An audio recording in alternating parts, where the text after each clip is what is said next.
भाई हमारे कुलदीप जांगड़ा ने कह दिया कि सारे मिलकर काम कराएंगे और अपने हल्के काम नाम कराएंगे।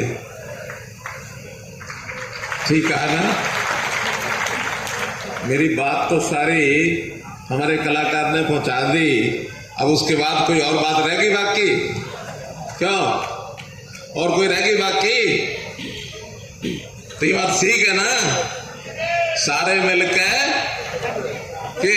मिलकर और अपने हल्के का। हाँ। तो भाइयों, रैली है, बोलना तो होता ही है, लेकिन जो इस रैली का संदेश है वो हमारे साथी ने आपको पहले दे दिया है। फिर भी आज की इस चुनावी रैली में हमारे बीच में हमारे सभी नेता मंच पर विराजमान हैं। इसके अंदर चाहे इस हलके के अपने विधायक और जो अभी डिप्टी स्पीकर है विधानसभा में श्री रणवीर सिंह गंगवा जी, और साथ ही ऊर्जा मंत्री चौधरी रणजीत सिंह जी चौटाला, जो इस लोकसभा इलाके के लिए अपने प्रत्याशी उम्मीदवार हैं।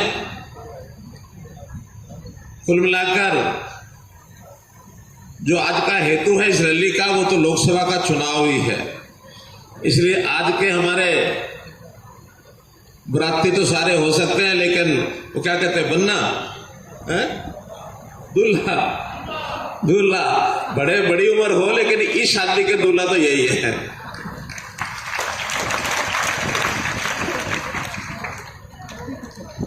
और जो अपनी हरियाणा सरकार में मंत्री बने, हिसार से हमारे विधायक हैं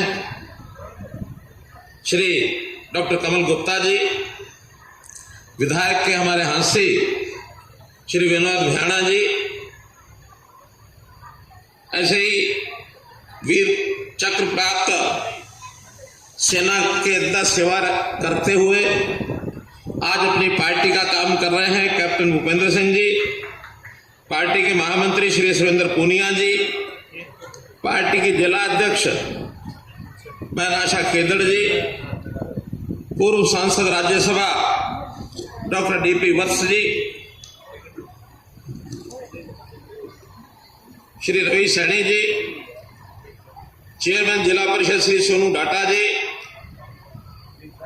पूर्व मेयर हिसार श्री गौतम सरदाना जी, पार्टी के सभी हमारे मंडल अध्यक्ष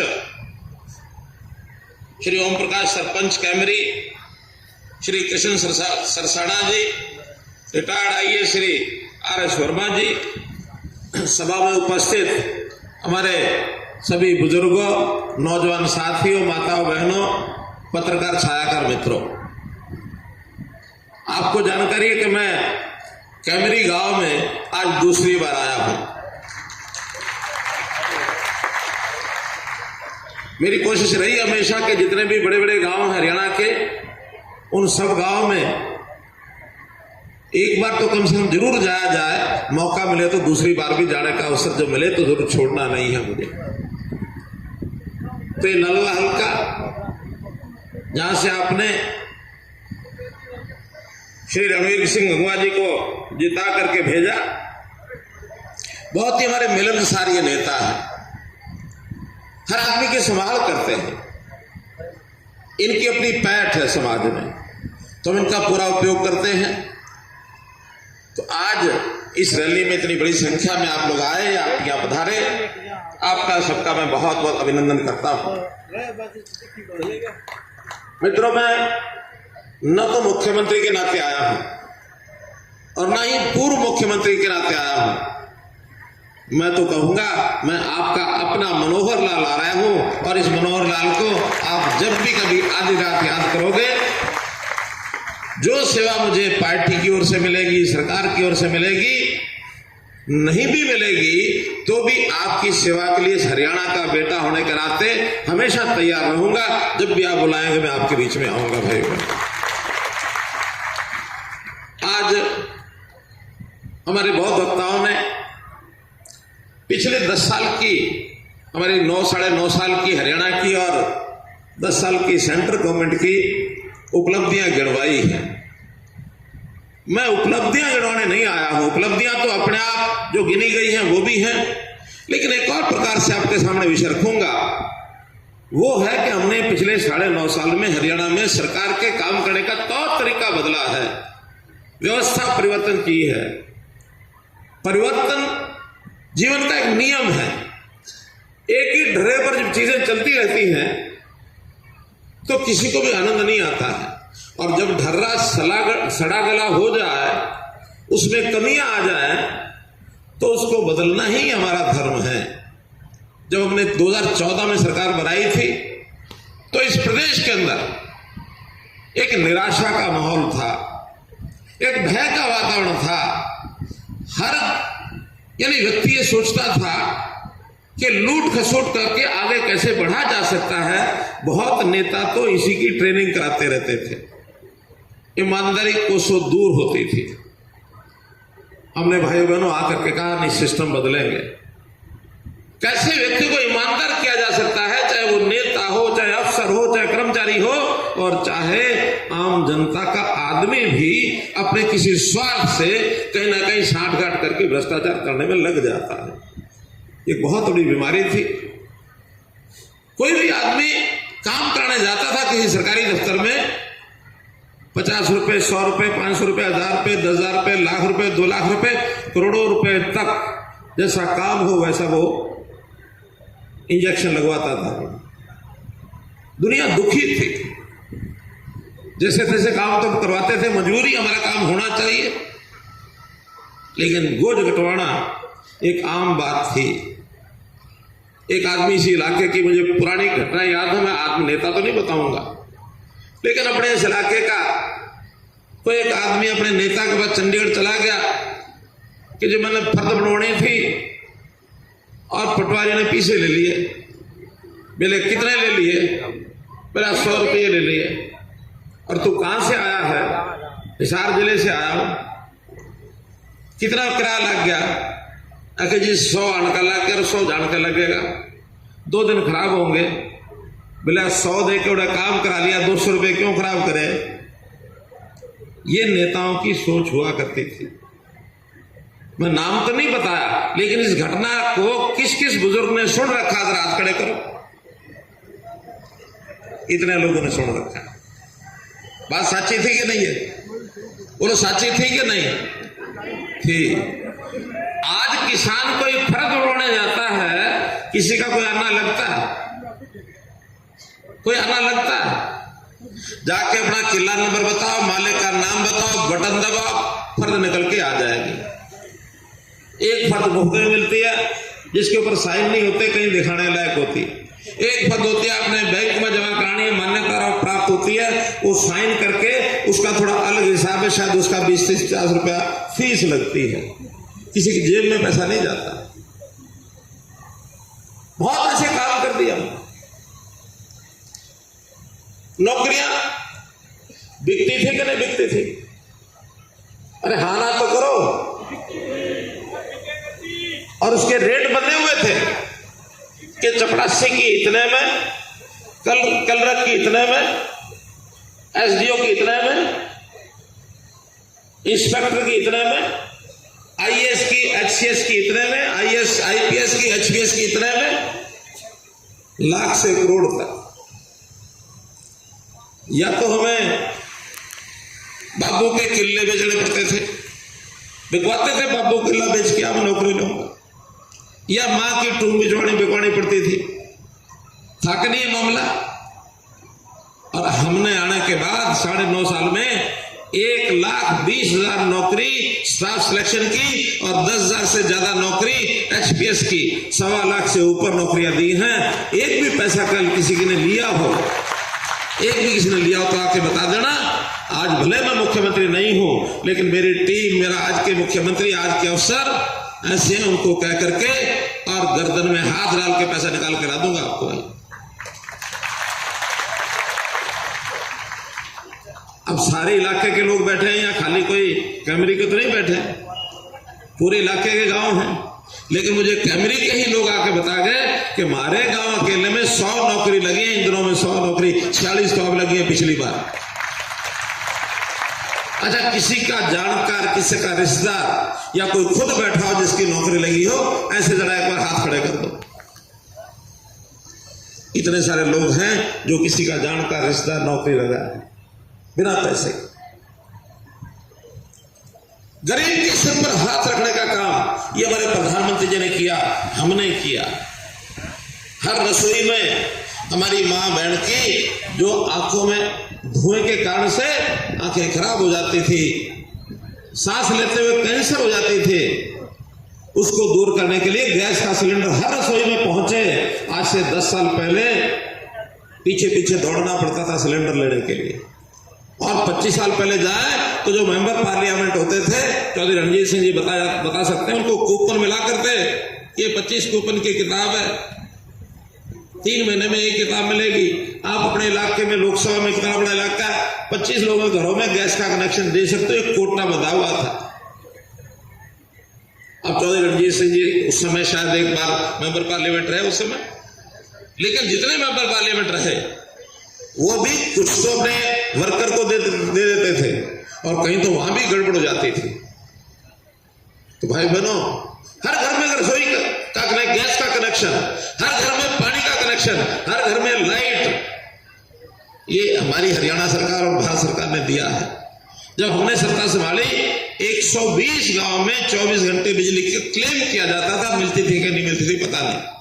हमने एक योजना बढ़ाई, क्या, मेरा गांव जगमग गांव, बाढ़ से शुरू किया था मैंने 2015 में। झोली फैला के मैंने बिल मांगे थे लोगों से कि भाई बिल देने शुरू कर दो, ये थारी जो तारे वारे ढीली है इसको हम ठीक कर देंगे, बिजली का मीटर बाहर लगवा देंगे, ज्यादा बिल हो तो 1 साल से पीछे का सारा माफ कर देंगे, लेकिन आगे से बिल भरना शुरू कर दो, हम 24 घंटे बिजली देंगे। आपकी जानकारी के लिए आज 6500 में से बिजली मंत्री तो हमारे चौधरी रणजीत सिंह जी हैं।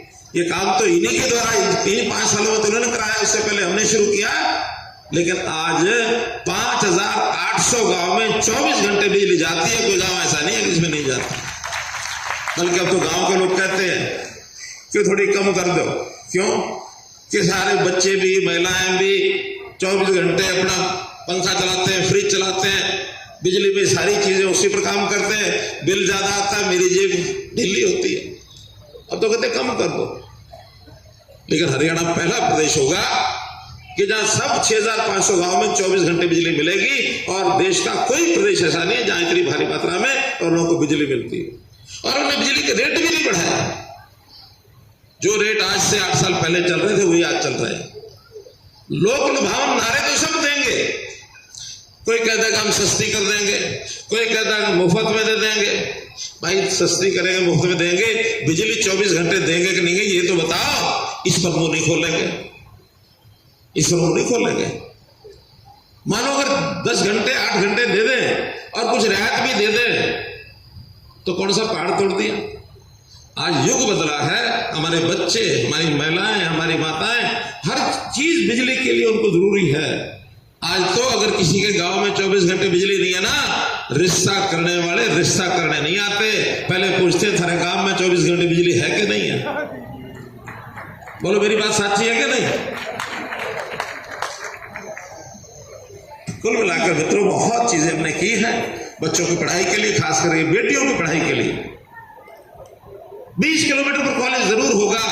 हमने 35 नए कॉलेज लड़कियों के और इतने ही कॉलेज को-एड एजुकेशन के 70-72 नए कॉलेज खोले हैं। और जो बच्चे 20 किलोमीटर या 10 किलोमीटर भी जाते हैं, उन बच्चों की जो स्कूल की शिक्षा वाले बच्चे हैं, उनके आने जाने के लिए बसें नहीं है तो थोड़ी संख्या तो उनके लिए टेम्पो, 4 व्हीलर, 3 व्हीलर, और उसका किराया सरकार देगी। किसी बच्चे को उसका पैसा देने की जरूरत नहीं, सरकार उसका किराया देगी। हाँ, एक बात और की है, थोड़ा लोग जो नाराज होते हैं, लेकिन आपसे मैं पूछना चाहता हूं कि वो बात ठीक है कि गलत है। कई स्कूलों में मास्टर तो है 2 और बच्चे हैं 8। मास्टर तो है 2 क्योंकि 2 रखने पड़ते हैं प्राइवेट स्कूल में, एक नहीं, एक से स्कूल नहीं चलता, 2 स्कूल जरूर रखने पड़ते हैं। बच्चे 5, बच्चे हैं 12। तो हमने कहा जो 20 से कम बच्चे हैं उनको पड़ोस वाले स्कूल में भेज दो, किराया हम देंगे। जिस दिन 20 से ज्यादा हो जाए फिर स्कूल में 2 टीचर भेज देंगे और अपने बच्चों को वही पढ़ाएंगे। अभी आप अगर मेरी बात समझे हो, हमारी माताएं बहनें भी बताएं, बाकी बताएं, ये योजना ठीक है कि नहीं है? ठीक है कि नहीं है?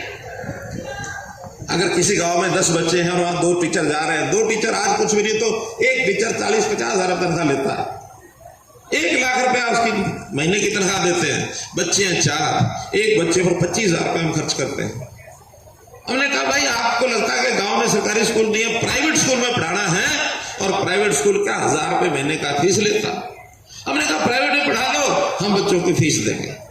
प्राइवेट के स्कूल की फीस चिराग योजना में हमने देनी शुरू की। क्या मना कर दिया, लेकिन शोर मचाते हैं स्कूल बंद हो गए जी। अरे बंद हो गए, बेकार पड़े स्कूलों की बिल्डिंग कहीं और काम आ जाएगी, बच्चों की पढ़ाई अच्छी हो जाएगी। यानी 4 बालक हों, 2 मास्टर हों तो उनका पढ़ने का मन ही नहीं कर सकता। क्लास तो क्लास होती है, सब मिलकर के बच्चे खेलते हैं, हंसते हैं, कूदते हैं, और 10-20 हो तो एक शरारत भी करते हैं। एक बच्चा होगा, 2 बच्चे होंगे तो क्या तो कर लेंगे वो। तो बच्चों का विकास भी अच्छा होता है सामूहिक जीवन में।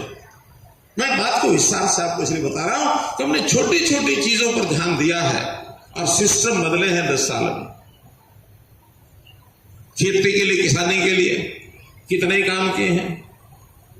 पानी की कमी हो गई। अब मैं इस इलाके में इसलिए बता रहा हूं कि यहां पानी की कमी है, पानी बहुत डाउन चला गया, डार्क जोन हो गया। 100 फुट, 200 फुट, 300 फुट तक पानी चला जाता है। और किसान क्या करता है, ट्यूबवेल लगाएगा, पानी निकालेगा, धान बोएगा। इस इलाके में धान बोना शुरू किया ना लोगों ने, किया ना, थोड़ा किया। अब क्यों बोया, एक बार बो दो, बाद में उसको झाड़ लो, झाड़ के मंडी में बेचो, काम करना नहीं पड़ता। पैसे ज्यादा बचे कम बचे वो तो बात नहीं, मेहनत करने से चीज उठा के धान बोना शुरू कर दो। लेकिन ये पता नहीं है 1 किलो चावल बनाने में, धान के बाद चावल बनता ना, उसको छड़ के उसकी भूसी अलग करते हैं, चावल निकालते हैं। 1 किलो चावल के पैदा करने में 3000 लीटर पानी लगता है। 3000 लीटर पानी, पानी पहले ही कम है। हर साल एक पाइप नीचे डालना पड़ता है, 10 फुट का पाइप हर साल लगता है उसमें। सब ट्यूबवेल वाले बैठे हैं, बता दो नहीं डलता हो तो। हमने निवेदन किया भाई धान बोना छोड़ दो, बिना धान बोए कोई और फसल बोलो, हम आपको 7,000 रुपये साल का उसके बदले में आपको एक मुआवजा देंगे। धान के बदले दूसरी फसल बो दो, 7,000 रुपये दे देंगे साल का। और 1 लाख एकड़ पर ये बदल हुआ भी है, 1 लाख एकड़। मकसद क्या है, मकसद है पानी बचाना। पानी बचा के मुझे क्या करना, मुझे तो 6 लीटर पानी दिन में पीने के लिए, और एक 30-40 लीटर 50 लीटर पानी नहाने धोने के लिए। घर में कोई जहां 2 नौकर रहते हैं, सफाई करते हैं, 50 लीटर उनको काम आएगा। एक आदमी को 135 लीटर काम आता है दिन में। और अगर 3000 लीटर 1 किलो चावल मानो 5-7 दिन में मैंने खाया हो तो 3000 लीटर पानी बचाया, मैंने अपना पानी की सुरक्षा तो कर ली ना। हमारे बच्चों के लिए पानी चाहिए, आने वाली पीढ़ी के लिए। जमीन जो है वो तो हम दे जाएंगे, लेकिन बंजर लेके जाएंगे, पानी नहीं लेके जाएंगे। जहां जमीन विरासत है वहां पानी भी विरासत है। अगली पीढ़ी के लिए पानी भी दे के जाओ मेरे भाइयों, हमारी अपील पर काम करो। आप लोग कहते हैं आप इलेक्शन के दिनों में बातें याद करा रहे हो, क्यों करा रहे हो भाई? इलेक्शन हो ना हो, हम तो समाज के भले के लिए काम करते हैं, इलेक्शन के लिए, वोट के लिए काम नहीं करते हैं। और ये जो विपक्षी पार्टियां हैं ये हर किसी को वोट का बैंक मानते हैं कि गरीब आदमी है, गरीबी हटाओ, गरीबी हटाओ। कांग्रेस के 55-60 सालों में नारे देते रहे गरीबी हटाओ, लेकिन गरीबी हटाई नहीं कभी किसी ने। ये जो कहते हैं न्याय की बात करते हैं, क्या न्याय की बात करते हैं? गरीब की गरीबी हट जाती तो न्याय था। आज देखो नीति आयोग ने एक रिपोर्ट छापी है, क्या कि देश के 20 करोड़ लोग, और ये जो बीपीएल का रेखा है जो 1,20,000 है, उससे बाहर हो गए, उससे ऊपर आ गए, उनकी आमदन बढ़ गई है। जिसमें हरियाणा के भी 14 लाख लोग हैं। हरियाणा के लोगों की आमदन थोड़ी अच्छी है, अच्छी आमदन है, बीपीएल में उतनी संख्या नहीं है, लेकिन हमने कहा आमदन अच्छी है तो हम इसकी लिमिट क्यों ना बढ़ा दें। अभी जैसे गंगवा जी कह रहे थे कि हमने उस 1,20,000 की बजाय उसकी जो लेवल है 1,80 कर दिया, ताकि और भी थोड़े ऊपर के लोग वो भी फायदे के हकदार हो जाए, 1.5 गुना कर दें। अब उस हिसाब से बीपीएल में जितने पहले घटाए थे उतने और जुड़ गए, क्योंकि उसका लेवल और बढ़ा दिया। हम फायदा करना चाहते हैं, क्योंकि गरीबी कोई ऐसा नहीं है, तो तुलना होती है। जो कम पैसा कमाता है वो गरीब है, जो ज्यादा पैसा कमाता है वो गरीब नहीं है, यही तो है। अगर ज्यादा वाले ज्यादा हो जाए तो उन्हें और थोड़ा सा जोड़ेंगे तो गरीबी रेखा से नीचे और भी लोग आएंगे, उनको फायदा देंगे। आज हमने कौन आदमी किस योजना का पात्र है, कौन हकदार है, उसके हकदार को चक्कर नहीं काटने पड़ते कि अपनी एप्लीकेशन लेके जाएगा और जाकर के दरवाजे पर खड़ा होगा और वहां चक्कर काटेगा। नहीं, हम उसके घर पहुंचते हैं, तेरी आमदन कम है, तू बीपीएल में है, तेरा राशन कार्ड, तेरा आयुष्मान का कार्ड, तेरा और भी जो फायदा है वो तेरे घर बैठे मिलेगा, खाली एक साइन कर दे। आज जो बुजुर्ग हो जाते हैं 60 साल के, 60 साल के बुजुर्ग को पहले धक्के खाने पड़ते थे, कई साल पेंशन नहीं पड़ती थी जिसका उनको जानकार ना हो, राजनीतिक आदमी के चक्कर काटने पड़ते थे। हमने कहा नहीं, हमारे पास पूरा डाटा लेखा जोखा है हर परिवार का, हर आदमी का। आज की डेट में हरियाणा में 2,82,06,995 लोग, ये हरियाणा की जनसंख्या है। अभी हमको पता है, क्योंकि ये मेरा परिवार है, परिवार के सपनों की संभाल करना मेरा काम है। उसमें से देख लेते हैं जो जिस महीने में 60 साल का होता है, सरकारी आदमी घर पहुंच जाता कि बाबा या माँ जी आप 60 साल की हो गए हो, साइन कर दो, पेंशन लेनी है ना, कोई मना नहीं करता, ठीक है। तो यहाँ अगले महीने से 3,000 रुपये महीना उसके घर जानी शुरू हो जाती है। किसी को खिड़की पर जाने की जरूरत पड़ती है? क्यों जरूरत पड़ती है? आप किस किस को जानते हो कि उसकी पेंशन अपने आप बन के घर आ गई? ऐसा कोई जानते हो किसी को? इतने लोग जानते हैं अपने आप। और भाई अब तो हमने छोटा छोटा और काम भी किया है कि कुछ लोग ऐसे हैं जिनका ब्याह नहीं होता और उम्र भी थोड़ी ठीक ठाक हो जाती है, उसके बाद स्कोप खत्म हो जाता है। 45 साल के बाद हमने कहा भाई इसकी भी पेंशन बढ़ा दो। अब लोग पता क्या कहें, लोग तो जो कहें कि ये तो आपने अपने लिए बढ़वाई है। भाई मैंने अपने लिए नहीं बढ़ाई, क्योंकि जो एमएलए एक्स एमएलए हो जाता है ना, उसको 50,000 रुपये पेंशन वैसे ही मिल जाती है, और जिसको एक पेंशन मिल जाए उसको दूसरी नहीं मिलती है। तो मुझे तो खर्चे लायक 50,000 रुपये महीना पेंशन मिलेगी, मैं तो 3,000 का हकदार नहीं हूं। लेकिन जो ऐसे लोग जिनकी इज्जत नहीं रहती गांव में, उसको कोई नजदीक नहीं लगने देता, भी तो क्या के शब्द बोला करे, मैं नहीं कहूंगा भाई, उसकी भी इज्जत रहनी चाहिए। 3,000 रुपये महीना उसकी जेब में भी डालो। और फिर एक और चीज हमारे सामने आई, हमारी बहनें दुर्भाग्य से अगर विधवा हो जाए, पति चला जाए, तो उसकी पेंशन तो चल रही है। लेकिन एक बहन मुझे कहने लगी कि भाई ऐसे भी हैं कि जिन पत्नियों की पत्नी की डेथ हो जाए, छोटे बच्चे तो उसको पालने पड़ते हैं, छोटे बच्चे उसको पालने पड़ते हैं। हिंदी में उसको विधुर कहते हैं, विधुर कहते हैं, विधवा। अब ध्यान में आया ये भी जरूरी है। अगर वो 40 साल के समय विधुर हो गया, शब्द वही है जो आपने बोला, अगर वो दोबारा शादी नहीं कराएगा उसको भी 3,000 रुपये महीना पेंशन मिलेगी। बहनों के लिए पहले किया हुआ, भाइयों के लिए भी कर दिया। भाई ठीक करा कि नहीं करा, हमारी बहनें बताएं, ठीक करा ना? तो ऐसे काम पहले किसी के दिमाग में क्यों नहीं आते थे? इसलिए नहीं आते थे कि वो अपने को और जनता को अलग अलग करके सोचते थे। एक परिवार उनका होता था, खून रिश्ते का परिवार, माँ बाप, बेटे बच्चे, भाई बहन, पिता माता, ये उसका परिवार होता था, कुटुंबा होता था। लोग हमें कहते हैं कि आपको क्या पता, आपका तो परिवार ही नहीं है। मैंने उस समय कहा था कि मेरे मन में इतने जज्बात हैं मेरे मन की भावना है कि हरियाणा के 2,82,00,000 लोग, ये सारे मेरे बहन भाई हैं, ये सारा मेरा परिवार है। और मैं इन परिवार के सदस्यों को लेखा जोखा रखता हूं।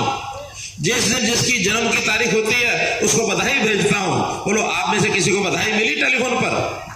इतने सारे लोगों को मिली। तो ये बातें जो मैं बता रहा हूं, ये हमारे मन के जज्बात हैं। 9.5 साल खूब काम किया और फिर ये लगा कि देखो, सारी उम्र कोई एक ही जगह पर बैठा रहे, उम्र के तकाजे के हिसाब से भी कुछ ना कुछ घर में भी आदमी काम करता ही है ना। अपने बेटे को हल पकड़ा देगा, मुट्ठा पकड़ा गया बढ़ जाड़े। दुकानदार अपने बेटे को गद्दी पर बैठाना शुरू देगा, अगले भी तुल तागड़े। फिर लोहार भी अपने बेटे को पकड़ा गया, थोड़ा हाथी है वो धंधा पकड़ा देगा, लभी कर लकड़ी ने एक सीधा। कुम्हार भी है, वो भी अपने बेटे को गेती और क्या करनी वो भी पकड़ा देगा। अपने सामने उसको तैयार करता कि नहीं? तो भाई, अगर हमने भी अपने सामने अपने किसी नौजवान साथी को मुख्यमंत्री बनाने के लिए ऑफर कर दिया तो ठीक काम करेगा कि नहीं? ठीक काम करेगा ना। अपने हाथ से कुर्सी पर बैठाया और पीछे खड़ा हूं कि कोई बात जो हमने चालू की थी उसमें कमी नहीं आएगी, क्योंकि नए आदमी को सीखने में टाइम लग जाता। बाप भी हत्था पकड़ा के हाड़ी का उसके साथ चलता, कदे फाड़ी बड़द का लग जा करता है ना, वो सिखाता उसको, भाई खूट न्यू काट, सीधा काट, नहीं हाड़ी भरनी तो कैसे भरनी है। मैं सारी बात पता क्यों जानता हूं? अपने हाथ से हल चला रखा है मैंने, ट्रैक्टर बा रखा है। एक बड़े गांव का मेरा जन्म है, दूसरे गांव में मेरे जहाँ खेत थे वहां मैंने खेती करी, फिर पढ़ाई करी साथ साथ, फिर दिल्ली में दुकान करी, फिर एक फैक्ट्री लगाई, फिर समाज सेवा की। एक बहुत बड़ी फैक्ट्री में मैंने फिर उसका करोड़ों रुपए का बिजनेस, वो भी उसके साथ वो कराया, उसकी मदद करी। और आपके सामने पार्टी का काम करते करते जब मुझे कहा कि भाई एक मुख्यमंत्री बनके और जनता की सेवा करो, सेवा वास्ते करी हमने सब, सत्ता भोगने वास्ते नहीं कि लूटो खसुटो जेब में डालो। जितने लोगों ने ये सब काम किए सब उनके सामने आ रहे हैं। किसी के ऊपर सीबीआई के केस, किसी के ऊपर ईडी का केस, कोई पुलिस का केस, कोई हाई कोर्ट में, कोई सुप्रीम कोर्ट में, कोई सलाखों के जेल में अंत पड़ा। ये शुद्ध सात्विक जीवन हर किसी को बिताना चाहिए, उसके लिए मैं लगा हूं और अपने साथियों को भी उसी लाइन पर लेकर के आ रहा हूं। एक जिम्मेवारी है, उसको मैं निभा रहा हूं। इन सब चीजों को आगे अगर बढ़ाना है, 10 साल हो गए हम लोगों को ये काम करते हुए, नरेंद्र मोदी जी को, और चाहे हमने स्टेट में किया है। इस 10 साल के हर 5 साल का लाइसेंस लेना होता। किससे लेना होता है? आपसे लेना होता है। ये लाइसेंस रिन्यू कौन करता है? कौन करता है इस लाइसेंस को रिन्यू? जनता करती है। तो अगले 5 साल का लाइसेंस खाली रिन्यू नहीं कराना, लेकिन गोल्डन अक्षर, सुनहरी अक्षरों में लिखवाना है आप लोगों से। लिखोगे ना? लिखोगे ना? मोदी जी के लाइसेंस को सुनहरी अक्षरों में, और हमने रिन्यू करवाना है। और उस सुनहरी अक्षरों में कराने के लिए खाली रिन्यू कराना होता तो शायद 270-72 सीटों से भी हो जाता, लेकिन जब सुनहरी शाही से कराना है तो भाई 400 सीट का टारगेट रखा है। और इस 400 सीट में हरियाणा की जो हिस्सा है, हरियाणा का हिस्सा 10 सीटों का है, लेकिन 10 भी तब पूरी होंगी जब हिसार की सीट हम जीतेंगे। हम जो यहाँ बैठे हैं, हमारा योगदान हिसार की सीट में है। वो लोग कितनी बड़ी मात्रा में इसमें सहयोग करोगे? 400 पार नहीं, हिसार की जीत, हिसार की जीत कितने बड़े मार्जिन से करानी है, ये है हमारे सामने टारगेट। 5 लाख के मार्जिन से ये सीट जीतनी हमको। जो इसमें मदद करेगा 5 लाख के मार्जिन में, वो जरा हाथ खड़े कर दो, हमारी बहनों समेत बोलो। करेंगे?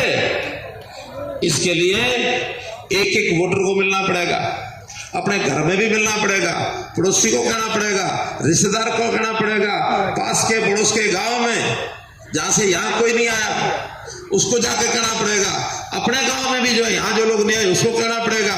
पूरा गांव का गांव अगर फैसला कर लेगा तो जैसे हमने विधानसभा में उनको स्पेशल ग्रांट दी थी पंचायतों के अंदर, जो पंचायतों में सर्वसम्मति से करेगा उसको पैसे दिए थे। अब इस लोकसभा में विधानसभा, राज्य विधानसभा में तो कोई वैसी योजना नहीं है, लेकिन जो करेगा वो भुलाया नहीं जाएगा।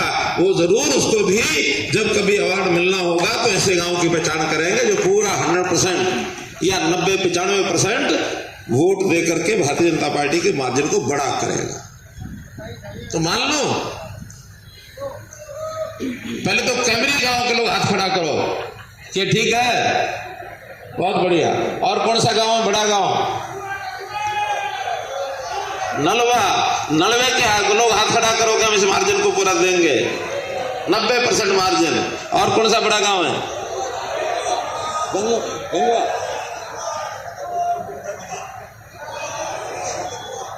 एक गांव ये कह रहे हैं, मुझे समझ में कम आया, लेकिन उसका पुराना नाम ऐसा था कि जो मुझे अच्छा नहीं लगा, पुराना नाम अच्छा नहीं लगा।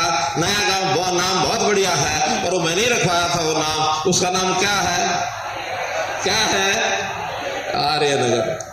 पुराना नाम अच्छा नहीं है, नहीं है ना?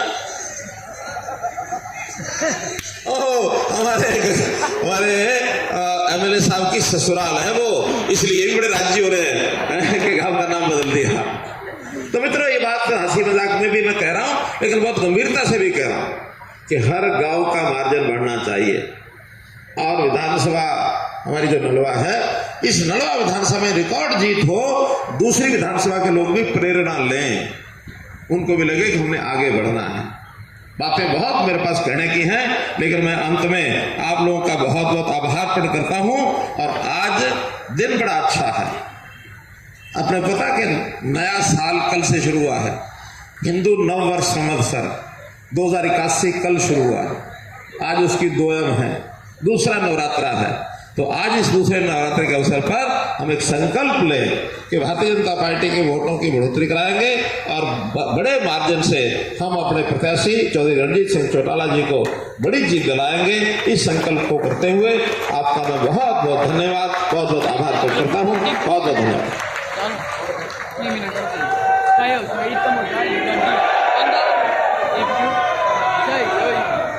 आप सभी सम्मानित साथियों का बहुत बहुत धन्यवाद, और विशेषकर माननीय मनोहर लाल जी का इस बात के लिए बहुत बहुत ये नलवा विधानसभा क्षेत्र की जनता करती है कि आपने पिछले 9 साल में इस हरियाणा के देश में हरियाणा के लिए एक ऐसी परिपाटी तैयार कर दी है। ये सदियों सदियों आपके नेतृत्व में हरियाणा प्रगति करता रहेगा। आप सबका बहुत बहुत धन्यवाद। जय हिंद।